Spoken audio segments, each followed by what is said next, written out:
Si vous arriviez, que vous lisiez son dossier et qu'il y était écrit qu'il est un pédocriminel, vous devriez le tuer ou vous vous feriez tuer. C'est ainsi que cela fonctionne parmi les criminels les plus durs et les plus impitoyables en prison. Il existe un code, une loi sinistre et non écrite qui prévaut sur toutes les autres. Ceux qui font du mal aux enfants ne connaîtront jamais la paix. Pour s'assurer que cette règle soit respectée entre les murs de la prison, il existe une secte spéciale de criminels justiciers qui inflige des châtiments bien pires que le verdict des tribunaux. Des agressions froidement calculées aux actes de rage pure. Rejoignez-nous pour découvrir ces histoires choquantes de pédocriminels instantanément tués en prison. Numéro 20, Richard Huckel. En grandissant, Richard Huckel était décrit par ses camarades de lycée comme quelqu'un de calme et d'un peu solitaire. Cependant, à 16 ans, il a surpris tout le monde en participant à un voyage scolaire en Namibie. Il semblait avoir développé un intérêt pour l'aide aux communautés à l'étranger. Après avoir terminé l'école, il a fréquenté le South Kent College et est devenu un habitué de l'église baptiste d'Ashford, où les gens le voyaient comme un jeune homme réservé et sans prétention.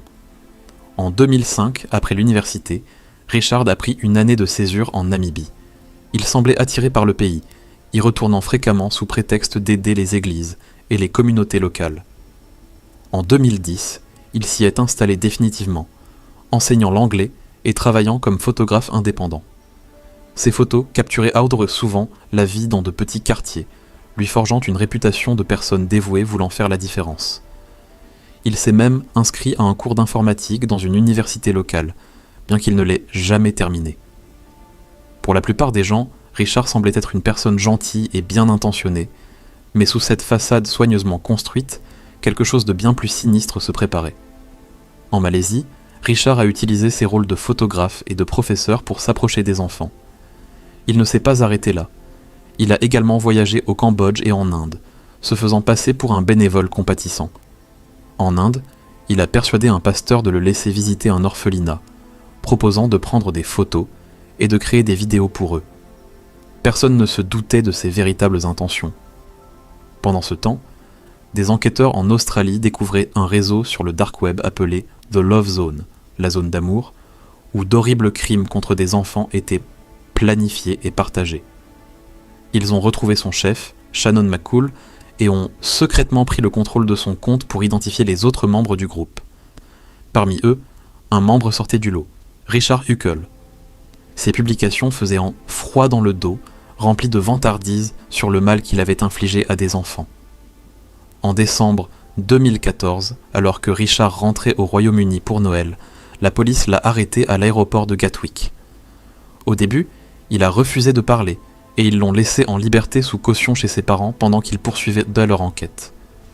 Mais la vérité ne pouvait pas rester cachée. Le lendemain de son arrestation, Richard a tout avoué à sa mère, qui fut horrifiée. Elle a immédiatement appelé la police, les suppliant de venir le chercher. Lorsque la police a de nouveau arrêté Richard, il a été inculpé de 91 chefs d'accusation, notamment de création de matériel préjudiciable et d'abus sur mineurs. Cette fois, il n'y a pas eu de caution. Il a été envoyé en prison où il a attendu son procès pour ses crimes inimaginables. Fait horrifiant, les victimes de Richard étaient âgées de 6 mois à 12 ans. Pour aggraver les choses, il se vantait de ses crimes, publiant des vidéos incriminantes sur le dark web avec des légendes inhumaines. L'accusation a révélé que Richard Huckel avait fait du mal à plus de 200 enfants et créé plus de 200 000 vidéos pour sa satisfaction personnelle. Après un long procès, le 6 juin 2016, il a été condamné à la prison à vie pour 22 chefs d'accusation, avec une peine de sûreté de 25 ans avant de pouvoir bénéficier d'une libération conditionnelle. Cependant, Richard n'a passé que 3 ans en prison. Le 13 octobre 2019, il a perdu la vie après avoir été humilié et brutalement attaqué par un autre détenu, Paul Fitzgerald, qui a par la suite été condamné à une peine minimale de 34 ans en raison de la nature sadique et préméditée de son agression, qui a duré plus d'1 heure avant que le personnel pénitentiaire n'intervienne. Tout comme Richard Huckel, le condamné suivant bénéficiait d'une grande confiance au sein de sa communauté, mais contrairement à Huckel, il bénéficiait d'une puissante institution travaillant dans l'ombre pour nettoyer ses dégâts pendant des décennies, jusqu'à ce que le heure des comptes sonne et que la faucheuse le trouve derrière les barreaux. Numéro 19, John Jogan. Pendant plus de 3 décennies passées à servir dans 6 paroisses différentes, John Geoghan a fait l'objet d'accusations de comportements inappropriés, impliquant plus de 130 jeunes garçons. En 1991, il a été accusé de mauvaise conduite dans une piscine locale et, plus tard, reconnu coupable en 2002 pour avoir touché un garçon de 10 ans de manière inappropriée. Cela a conduit à une peine de prison de 9 à 10 ans. En 1998, le pape Jean-Paul II a officiellement relevé Geoghan de ses fonctions sacerdotales suite à sa condamnation. Les batailles juridiques se sont poursuivies alors que les victimes demandaient justice. L'archidiocèse de Boston a initialement accepté de payer 30 millions de dollars à 86 des victimes de Geoghan, mais a ensuite réduit l'accord à 10 millions de dollars lorsque l'affaire a semblé perdre l'attention des médias. Pendant cette période, les poursuites judiciaires contre Geoghan ont également rencontré des complications. Une affaire a été abandonnée lorsque l'accusateur a décidé de ne pas témoigner, tandis qu'une autre a été rejetée en raison des délais de prescription. Au moment de sa mort, des accusations non résolues faisaient encore l'objet d'enquêtes. En raison de la tournure désastreuse de l'affaire et de la colère du public, Geoghan a été placé en détention protectrice isolement au centre correctionnel Sousa Baranowski à Lancaster. Mais c'est là qu'il a finalement trouvé la mort. Le 23 août 2003, le sombre passé de John Geoghan l'a rattrapé dans sa cellule. Il a connu une fin violente aux mains de son codétenu, Joseph Lee Druce. Druce, qui purgeait déjà une peine de prison à vie sans possibilité de libération conditionnelle pour avoir tué un homme qui lui aurait fait des avances inappropriées, voyait Geoghan comme sa cible ultime. Druce a déclaré aux autorités que ses actions étaient les siennes, sans influence ni coercition de quiconque. Selon lui, dès l'instant où Druce est entré dans la prison, il avait marqué Geoghan comme son prix. Il a révélé que son profond ressentiment découlait de ses propres expériences traumatisantes d'enfance, y compris des abus dans un pensionnat. Druce estimait qu'il était de son devoir de faire payer les agresseurs d'enfants. Pourtant, des rumeurs ont circulé selon lesquelles Druce aurait été payé pour tuer le prêtre, qui était sur le point d'échapper à la justice grâce à l'influence du Vatican. Une théorie qui reste non prouvée. Le 25 janvier 2006, un jury de Worcester a rejeté la défense de Druce fondée sur l'aliénation mentale et l'a reconnu coupable du meurtre de Geoghan. Sa punition fut une 2e peine de prison à vie sans possibilité de libération conditionnelle. Quant à Geoghan, il a été enterré le 28 août 2003 au cimetière de Hollywood à Brookline, dans le Massachusetts. Un enterrement controversé pour un homme dont les crimes ont laissé un héritage de douleur. Contrairement à Druce, qui avait méticuleusement planifié son crime, le prochain justicier des prisons a lutté contre son instinct d'intervenir, jusqu'à ce que le poids des actes odieux du pédocriminel ne lui laisse d'autre choix. Numéro 18, Theodore Dyer. En 2014, un homme du nom de Steven Sanderson, qui purgeait déjà une peine de prison à vie, a choqué le monde par ses actes derrière les barreaux. Sanderson était en prison depuis 1991 pour un crime terrible, avoir pris la vie de sa petite amie. Sa punition était sévère, la prison à vie sans aucune chance de liberté. Pendant des années, il a vécu discrètement, acceptant son sort, mais tout a changé lorsqu'il a croisé la route de Theodore Dyer. Les crimes de Dyer étaient si troublants que même les détenus les plus durs ne pouvaient le supporter. Il avait abusé d'un enfant de 9 ans, et dans la hiérarchie carcérale, cela faisait de lui la lie de l'humanité. Pire encore, Dyer ne semblait pas désolé. Jour après jour, il se vantait de la façon dont il avait agressé le mineur, justifiant ses actes sans aucun remords. Sanderson a essayé de l'ignorer, mais ses discours constants le rongeaient. Chaque mot résonnait comme un poignard, chaque commentaire arrogant alimentant une tempête en lui. La tension entre les deux hommes s'est accrue et quelque chose de sombre a commencé à grandir en Sanderson. Le 2 octobre 2014, cette tempête a fini par éclater. Tôt le matin, alors que la prison dormait, Sanderson était passé à l'action. Il a attendu le moment parfait, puis a utilisé un lacet pour mettre fin au jour de Dyer dans leur cellule commune. Quand ce fut terminé, Sanderson n'a pas essayé de cacher ce qu'il avait fait. Il s'est calmement dirigé vers un gardien et a avoué. La nouvelle s'est répandue rapidement, déclenchant des débats sur la justice, la moralité et la vie en prison. Pour Sanderson, il était clair qu'il avait atteint son point de rupture. tout comme le justicier suivant qui a rendu sa propre forme de justice, laissant 2 détenus face à leur jugement final. Numéro 17. David Bobb et Graham de Lewis Conti. Jonathan Watson, un homme purgeant une peine de prison à vie pour meurtre, a avoué en 2020 avoir ôté la vie à 2 autres détenus dans une prison de Californie.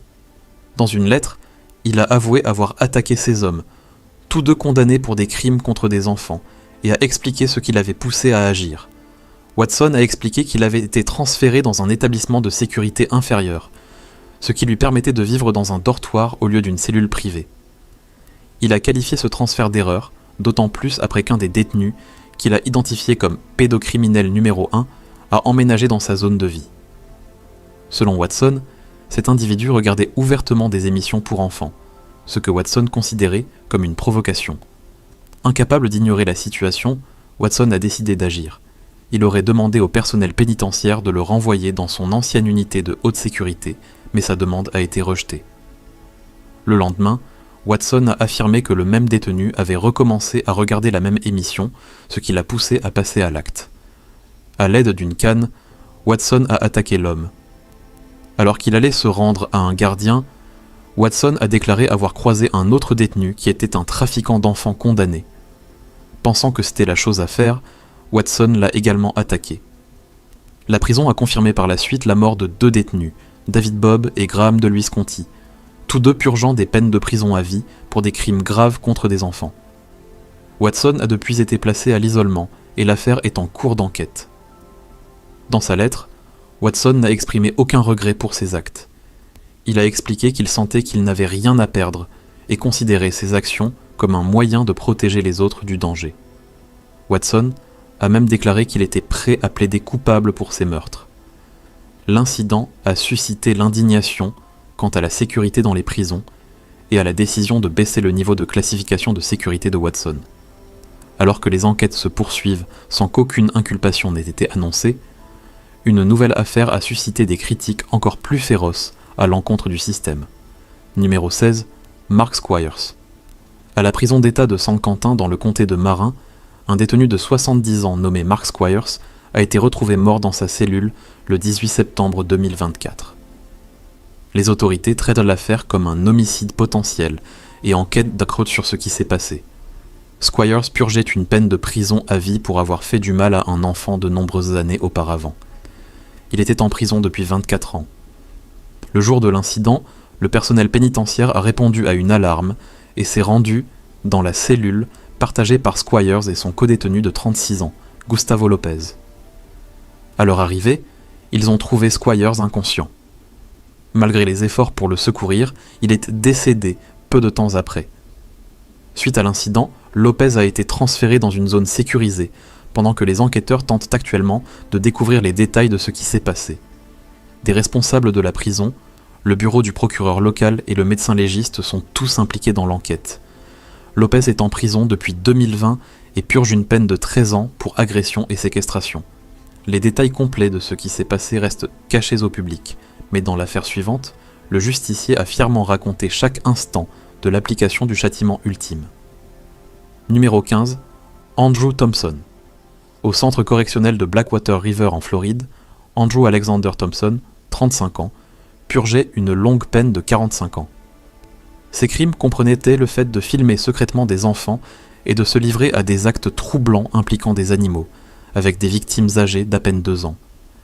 Dans la même prison, Angel Fee, 41 ans, purgeait une peine pour son passé violent, qui comprenait un vol à main armée, des coups et blessures aggravées, une séquestration et même un meurtre.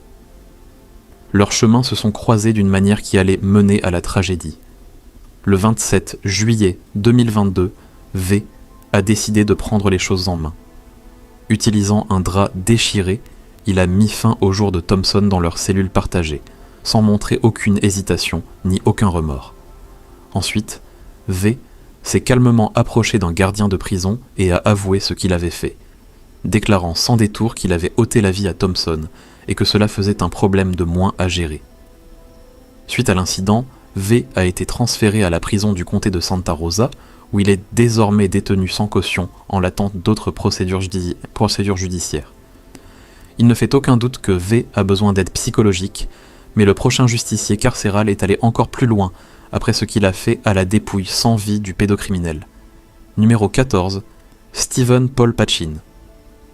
En mai 2024, un détenu nommé Kyle G. Kelbel a admis au tribunal avoir étranglé son codétenu, Stephen Paul Pachin, à la prison de Lino Lakes l'année précédente.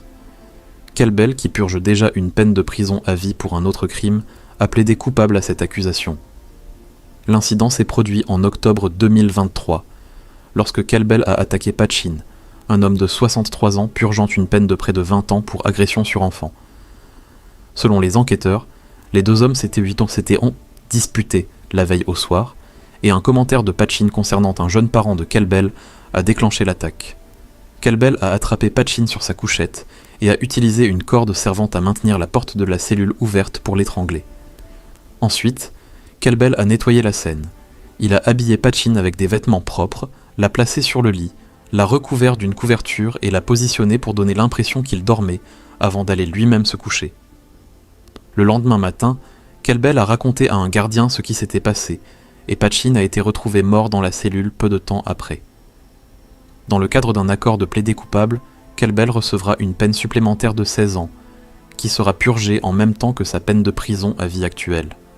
Depuis l'incident, il a été transféré à la prison d'Oak Park Heights, l'établissement de sécurité maximale de l'État. Même dans les prisons les plus sécurisées, certains prisonniers se déplacent comme des chiens de chasse pour traquer ceux qui ont volé l'innocence des enfants, et le prochain justicier en faisait partie. Numéro 13, Ashley Brofo. Le 9 mars 2023, Ashley Brofo a connu une fin violente et définitive aux mains d'Evan James Martin, 43 ans. Brofo, un pédocriminel condamné, a vu sa vie abrégée lorsque Martin a décidé qu'il devait faire face à sa propre forme de justice. Entrant dans la cellule de Brofo, Martin l'a bloqué dans une prise d'étranglement mortelle, le forçant au sol. Resserrant sa prise et enroulant ses jambes autour de Brofo, il a augmenté la pression jusqu'à ce que Brofo perde connaissance. Pour s'assurer qu'il n'y avait aucune chance de survie, Martin a utilisé tout son poids pour appuyer sur la gorge de Brofo, scellant ainsi son sort. Brofo, un homme de 40 ans atteint de déficience intellectuelle, avait récemment plaidé coupable d'avoir attiré une fillette de 9 ans depuis un parc près de chez lui, à Doubleview. Bien que le tribunal n'ait pas encore prononcé sa peine, Martin a décidé de prendre les choses en main. Martin n'était pas étranger à la violence, purgeant déjà une peine de 11 ans pour avoir tenté de tuer un autre détenu qui avait fait du mal à un enfant en 2020. Martin avait d'ailleurs fabriqué des armes utilisées lors de cette attaque. Malgré ses actes, Martin n'a montré aucun remords. Lorsqu'il a été interrogé sur la mort de Brofo, il a reconnu sa culpabilité, mais a exprimé de la fierté pour ce qu'il avait fait. Pour cet acte, Martin a été condamné à la prison à vie avec un minimum de 21 ans avant de pouvoir demander une libération conditionnelle. Alors que d'autres personnes ayant puni des pédocriminels se sont dénoncées, celui qui a porté le coup de grâce au prochain détenu est resté un mystère pendant plus de 4 ans. Numéro 12, James Palmucci. Le matin du 26 octobre 2020, le personnel de la prison du comté de Charlotte a trouvé le détenu de 48 ans, James Palmucci, avec un morceau de tissu enroulé fermement autour du cou. Il venait à lui annoncer une comparution prévue au tribunal. Palmucci faisait face à 83 chefs d'accusation liés à la maltraitance d'enfants, y compris d'horribles crimes contre des enfants d'à peine 12 ans. Les enquêteurs avaient trouvé des vidéos troublantes sur son téléphone, le montrant avec l'une de ses victimes. La prison a statué qu'il s'était suicidé, mais étant donné qu'il était déjà en prison, de quoi d'autre avait-il peur? Eh bien, les directeurs de prison se sont montrés sceptiques quant à son décès, craignant probablement les réactions négatives qu'il recevrait s'il s'agissait d'un cas de violence en prison, et cela a amené beaucoup à croire que quelqu'un avait fait justice lui-même. Le prochain pédocriminel condamné de la vidéo est de loin le plus abject de tous. Numéro 11, Mario Waters. Cet homme originaire de l'Arkansas, qui avait été condamné à la prison à vie pour son rôle dans le trafic d'une enfant de 6 ans, est décédé après avoir été attaqué par un détenu non identifié. Mario Waters, 35 ans, a été retrouvé inconscient dans une prison fédérale de haute sécurité à Terre Haute, dans l'Indiana. Malgré les efforts pour le sauver, il a ensuite été déclaré mort dans un hôpital local. Waters purgeait sa peine depuis avril 2023. Il avait admis son implication dans un crime où il avait blessé une petite fille et faisait partie d'un groupe qui l'avait trafiqué. En 2018, la fillette avait dû aller à l'hôpital présentant des signes de plusieurs MST, qui ont ensuite été liés aux abus. Par la suite, la fillette a dit aux enquêteurs que Waters était l'une des personnes qui avait blessée et l'a décrit rencontrant un autre homme, DeMarcus George, dans un hôtel où les abus ont eu lieu. Tout comme personne ne savait ce que la pauvre fille avait enduré pendant des années, personne, pas même les directeurs de prison, ne pouvait prédire comment ni quand le châtiment frapperait les pires criminels. Et le cas suivant en est un exemple glaçant. Numéro 10, David Kever. En 2021, un juge de Floride a condamné un homme de 44 ans à la prison à vie pour avoir sauvagement attaqué son codétenu de 78 ans, David Kever, un pédocriminel condamné, en lui écrasant la gorge lors d'une agression brutale. Ces événements glaçants se sont déroulés dans la nuit du 1er juillet 2019 au centre correctionnel de Santa Rosa. Lors d'un contrôle de routine à minuit, des gardiens ont trouvé Kever sans vie sur le sol de la cellule. Seulement 30 minutes plus tôt, tout semblait normal, les deux détenus paraissant en bonne santé. Mais à minuit, la scène avait tourné au cauchemar. Lorsque les agents sont retournés dans la cellule, ils ont découvert Kuras, le plus jeune détenu, debout près de la porte, calme et immobile. Le faisceau d'une lampe de poche a révélé Kever étalé sur le sol, inconscient. Craignant le pire, Kever a été rapidement transporté à l'unité médicale de la prison, où les médecins ont confirmé son décès. Une autopsie a révélé l'ampleur horrifiante de la violence. Kever avait été étranglé et souffrait de multiples blessures, dont des ecchymoses au visage et au cou, des côtes fracturées et la gorge écrasée. La cause du décès a été déterminée comme étant une strangulation manuelle combinée à un traumatisme crânien et cervical sévère. Le sombre passé de Kever l'avait rattrapé de manière impitoyable. En 1996, il avait été condamné pour de multiples chefs d'attentat à la pudeur sur un enfant de moins de 6 ans et avait plus tard purgé une peine pour avoir omis de s'inscrire au registre des délinquants sexuels. Au moment de sa mort, il purgeait une peine de près de 9 ans. Ce qui rend cette affaire surprenante, c'est que Kuras était également derrière les barreaux depuis 1994 pour les mêmes crimes que Kever, abus sur enfants et agression contre les forces de l'ordre. Une autre chose que les détectives n'ont pas pu comprendre, c'est pourquoi Kuras a ôté la vie de Kever. Il devait être libéré début 2021, mais a plutôt choisi de ne jamais revoir la liberté. De la même manière, un justicier de prison a abandonné des années de progrès uniquement pour infliger une punition au prochain prédateur de la vidéo. Numéro 9, David Ocasio Ramirez. En 2019, un homme de 43 ans purgeant une peine de prison à vie pour meurtre, commis 25 ans plus tôt, a été de nouveau arrêté, cette fois pour la mort d'un codétenu dans la prison du comté de Duval. Paul Dixon, qui portait déjà le poids d'une peine à perpétuité pour meurtre en 1994, alors qu'il n'avait que 17 ans, faisait maintenant face à des accusations d'avoir déchaîné une violence mortelle dans sa cellule.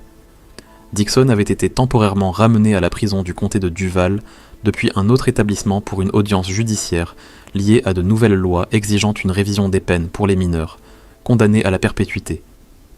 Mais alors qu'il se trouvait dans une cellule du 5e étage destinée aux hommes attendant des audiences post-condamnation, la tragédie a frappé. La cellule est devenue le théâtre d'un autre crime, impliquant cette fois l'agression brutale d'un homme de 50 ans. Les autorités ont confirmé qu'aucune arme n'avait été utilisée. Les dégâts ont été infligés à la force des poings. La victime, identifiée par la suite comme étant David Ocasio Ramirez, purgeait une peine de prison à vie pour une condamnation de 2012 pour abus sur un enfant. Tout comme Dixon, Ramirez était également de retour à la prison du comté de Duval pour une audience légale, mais son retour dans l'établissement s'est terminé par une violence mortelle. Lorsque les agents sont arrivés après l'attaque, ils ont trouvé le personnel médical de la prison, essayant déjà de réanimer Ramirez. Les ambulanciers paramédicaux de Jacksonville ont rapidement rejoint les efforts, mais il était trop tard. Ramirez a succombé à ses blessures avant que les secours ne puissent le sauver. Parfois, ce ne sont pas seulement des individus qui punissent ces exploiteurs. On sait que des groupes secrets au sein des murs des prisons prennent les choses en main. Numéro 8, Nelson Sanderson. En 2020, un acte de violence brutale s'est déroulé entre les murs du centre correctionnel de Century, laissant un détenu sans vie et un autre avec une peine de prison de 30 ans. Markel Sawyer, un homme de 26 ans originaire de Milton, a été accusé d'avoir tué Nelson Sanderson, 79 ans, le 17 août 2020. Selon les dossiers du tribunal, Sawyer a tendu une embuscade à Sanderson dans les toilettes du dortoir, le frappant à la tête avec un lourd cadenas à combinaison. L'attaque s'est avérée fatale. Sanderson, qui purgeait 2 peines de prison à vie pour des crimes innommables contre des enfants de moins de 12 ans, a connu sa fin lors d'une rencontre violente que peu de gens auraient pu prédire. Le passé de Sanderson depuis 2010, lorsque des allégations de maltraitance d'enfants ont fait surface, serait la raison de cette attaque. À l'époque, en 2010, au lieu d'affronter la justice, il avait fui le pays, échappant aux autorités au Costa Rica pour finalement s'installer à Granada, au Nicaragua. Sa cavale a pris fin en 2016 lorsqu'il a été capturé et extradé vers les États-Unis pour être jugé pour ses crimes. Comment tout cela est-il lié à Sawyer ? Eh bien, dans une déclaration glaçante aux agents pénitentiaires, Sawyer a affirmé qu'il avait reçu l'ordre d'éliminer Sanderson de la part de son maître au sein des soi-disant Illuminati. Il a décrit cet acte comme un moyen de se racheter et de prouver sa loyauté au groupe secret. Lorsqu'on lui a demandé si cet acte en valait la peine, Sawyer a répondu froidement « N'importe quoi pour prouver mon amour pour la nation ». Des codétenus ont corroboré les affirmations étranges de Sawyer, disant qu'il avait souvent parlé d'être contraint par les Illuminati. Dès l'instant où un détenu est condamné pour avoir fait du mal à un enfant, il devient instantanément une cible, et c'est exactement le sort qu'a connu le détenu suivant. Numéro 7, Liam Dean. Liam Dean, 22 ans, condamné pour avoir mis fin au jour d'un bébé, a connu une fin macabre dans l'enceinte de la prison de Leeds, HMP Leeds, à peine 1 mois après le début de sa peine, le 12 novembre 2018. Le crime de Dean avait choqué le public. Sa fille Luna, âgée d'à peine 2 jours, avait été laissée à ses soins, pendant que sa mère, Karen Bissett, prenait un repos bien mérité. Mais au lieu d'apaiser le nourrisson qui pleurait, Dean a déchaîné sa fureur, frappant, écrasant et secouant le bébé impuissant. Il a d'abord tenté de dissimuler cet acte odieux en affirmant que Luna était tombée, mais la vérité a éclaté lors de l'interrogatoire, scellant sa condamnation. À l'intérieur de la prison, la notoriété de Dean en tant que tueur de bébés a fait de lui une cible. Les railleries et les menaces des autres détenus étaient incessantes, mais c'est son codétenu, John Westland, 29 ans, qui a porté le coup fatal. Westland lui-même, purgeant une peine pour agression et coups et blessures graves, nourrissait un profond ressentiment envers Dean. Pendant leur temps dans la cellule commune, Westland a affirmé croire que Dean avait agressé sexuellement l'enfant, bien qu'aucune allégation de ce type n'ait été prouvée. Aux premières heures du 12 novembre, les gardiens de prison ont découvert le corps sans vie et ensanglanté de Dean. La scène était brutale. Des éclats d'une bouteille d'après-rasage cassée étaient éparpillés sur une chaise près du lit superposée, portant les empreintes digitales de Westland. Les blessures de Dean montraient donc des signes d'asphyxie causés par une pression sur sa tête et son visage, ainsi que des blessures infligées par l'arme en verre. Lors du procès devant la Crown Court de Leeds, Westland a admis avoir attaqué Dean, mais a affirmé qu'il était poussé par un mélange de rage et de dégoût. Il a déclaré au jury que Dean était noyé sous les dettes financières envers d'autres prisonniers et qu'il était constamment tourmenté par des détenus le traitant de tueur de bébés. Le jury a déclaré Westland coupable de meurtre, le condamnant à un minimum de 19 ans derrière les barreaux. De nombreux prédateurs croyant avoir échappé à la justice pour leurs crimes contre des mineurs. Mais comme l'histoire l'a montré, le passé finit toujours par vous rattraper, et pour le prochain prédateur, cela lui a coûté la vie. Numéro 6, César Pastrana. Avant son arrestation, Pastrana était un modèle dans sa communauté, car il était bénévole dans une église et une école du comté de Cobb. Mais avant de faire du bénévolat à l'église, Pastrana avait également travaillé avec la Barber Middle School, mais avait été banni après un incident impliquant un élève. Après un bref moment de faux-semblant, les secrets de César Pastrana sont devenus publics, et il a écopé d'une peine de prison à vie après avoir plaidé coupable en 2012 à de multiples chefs d'accusation de maltraitance d'enfants. Il a reconnu avoir agressé 9 garçons pendant qu'il était bénévole à l'église locale et au collège. Son arrestation en février 2012 est survenue peu après un événement pour les jeunes organisé par la North Star Church où il s'était porté bénévole. Un mandat a révélé plus tard qu'il avait eu des contacts inappropriés avec des mineurs à son domicile lors d'un événement distinct l'année précédente. Pastrana a finalement trouvé la mort à la suite d'une bagarre dans la prison d'État de Hancock, à Sparta. Le département correctionnel de Géorgie a confirmé son décès et l'a déclaré comme étant un homicide. Le JDC, en collaboration avec le Georgia Bureau of Investigation, a lancé une enquête sur l'incident, ce qui suit le protocole standard. Certains de ces agresseurs n'ont aucune limite, emportant même leur 5e victime avec eux, tout comme le prochain prédateur. Numéro 5. DeAndre Austin. Cet oncle basé à Richmond a été condamné en 2008 pour avoir agressé à plusieurs reprises ses 3 jeunes nièces. Ces événements ont eu lieu entre 2002 et 2006, lorsqu'ils vivaient tous ensemble. Austin a été condamné à la prison à vie avec possibilité de libération conditionnelle pour des crimes graves, y compris des agressions et des actes inappropriés sur des enfants de moins de 14 ans. Le 14 octobre 2020, vers 17h40, un cri « Homme à terre » a été entendu dans la prison. Lorsque les agents ont atteint la cellule d'Austin, ils l'ont trouvé inconscient. Il a été déclaré mort moins d'1 heure plus tard, et la cause de son décès a été déterminée comme étant un homicide. L'attention s'est rapidement tournée vers son codétenu, Rodney Jordan, qui était en prison pour divers délits. Il avait initialement été condamné à 2 ans pour cambriolage, mais avait été libéré sur parole en 2018. Il est ensuite retourné en prison après avoir été reconnu coupable d'un nouveau crime, vol qualifié au 2e degré, ce qui a entraîné une peine de 5 ans. Il était de notoriété publique qu'il détestait profondément les personnes qui faisaient du mal aux enfants. Vous pensez que DeAndre était sans cœur ? Le prochain condamné était bien pire, au-delà de l'humain. Numéro 4. Clinton Don Simpson. Autrefois prédicateur de confiance à l'église du Christ de Haslett et propriétaire du Mr. Don's Whistle Stop, Clinton Don Simpson faisait fonctionner un train miniature dans son jardin jusqu'à ce que la loi le rattrape. Il a fait face à des accusations pour 10 chefs d'agression aggravés sur enfants, un chef d'abus continu d'un enfant de moins de 14 ans et 2 chefs d'attentat à la pudeur par attouchement. Une douzaine d'enfants se sont manifestés avec des accusations contre lui. L'enquête a commencé lorsque les parents d'une petite fille de 3 ans ont signalé que Simpson avait agressé leur fille alors qu'elle montait dans le train lors d'une fête d'anniversaire. Après les allégations en 2007, Simpson a d'abord été placé en résidence surveillée. Cependant, en 2009, il y a eu un débat sur son aptitude mentale à être jugé et il a été envoyé dans un hôpital. Il a ensuite été renvoyé en prison et a attendu une autre évaluation avant d'être jugé apte à faire face à un procès. Après le procès, 2 des accusateurs de Simpson prévoyaient de redéposer une plainte civile pour dommages et intérêts, qui avait été initialement abandonnée en 2008. Mais le destin a rattrapé Simpson lorsqu'il a été tragiquement tué dans la prison du comté de Tarrant. Il est mort de traumatisme crânien contondant et a été transporté d'urgence à l'hôpital John Peter Smith, où son décès a été confirmé. La personne responsable de sa mort était son codétenu, David Faco Flores, âgé de 42 ans.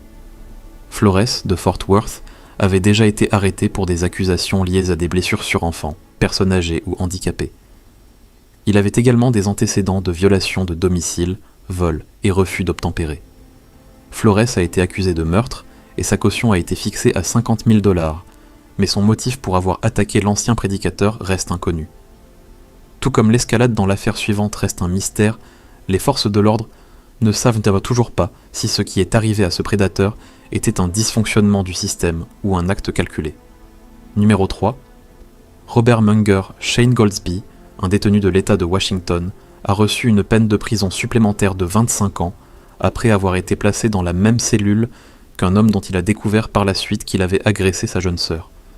L'homme, Robert Munger, 70 ans, purgeait une peine de 43 ans pour pédocriminalité et possession de vidéos illégales liées à ces crimes. En juin 2020, alors que Goldsby s'habituait à sa nouvelle cellule, il a commencé à parler à Munger. Au cours de leur conversation, il s'est rendu compte que Munger était la personne qui avait abusé à plusieurs reprises de sa sœur. Goldsby a affirmé avoir demandé à être transféré dans une autre cellule après cette révélation, mais sa demande a été refusée. Pour aggraver les choses, Munger aurait ensuite décrit ses crimes avec des détails sordides, ce qui a davantage enragé Goldsby. Leur rencontre s'est déroulée au centre de correction d'Airway Heights, dans le comté de Spokane, dans l'est de l'État de Washington. Quelques heures plus tard, Goldsby a attaqué Munger par derrière dans la zone commune, le jetant au sol et le battant sévèrement. Munger a succombé à ses blessures quelques jours plus tard à l'hôpital. Goldsby a plaidé coupable de l'agression et a été condamné à près de 25 années de prison supplémentaire. Dans une interview avec KHQ, il a exprimé sa conviction que les agents pénitentiaires l'avaient intentionnellement placé dans la cellule avec Munger en guise de représailles. Goldsby a affirmé que ses actions passées, notamment le fait d'avoir entraîné la police dans une course-poursuite à grande vitesse en 2017 qui avait blessé un policier de l'État, avaient humilié les forces de l'ordre. Cependant, une enquête de la patrouille de l'État de Washington n'a trouvé aucune preuve que le personnel pénitentiaire était au courant du lien entre Goldsby et Munger. Le rapport a expliqué que Goldsby et sa sœur avaient des noms de famille différents et qu'il n'y avait aucune trace de lui demandant un transfert de cellule. Un autre détenu, Randy Robinson, a même dit aux enquêteurs que Goldsby et Munger semblaient bien s'entendre au début, discutant de sujets comme la mère de Goldsby d'une manière apparemment amicale.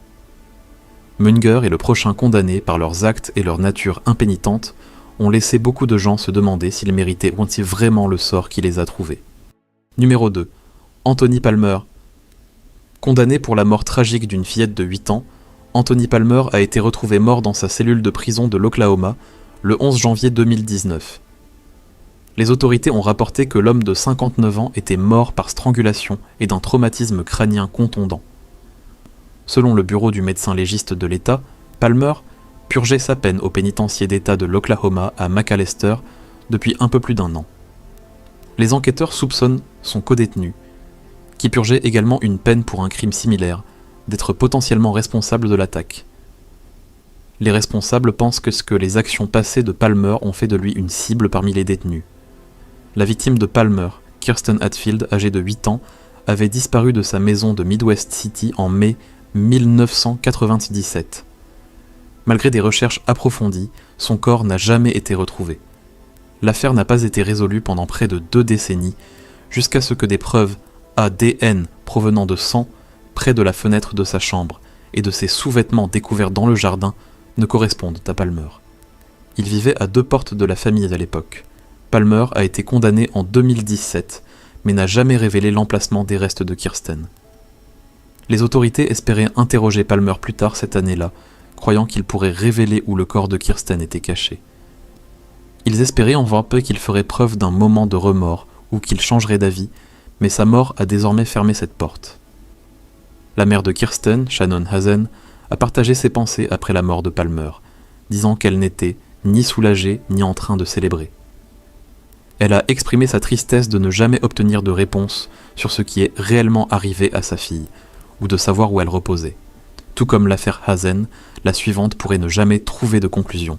Des forces puissantes travaillent sans relâche pour l'enterrer en raison de sa controverse explosive. Numéro 1. Jeffrey Epstein. Ce nom est largement reconnu et n'a guère besoin d'être présenté.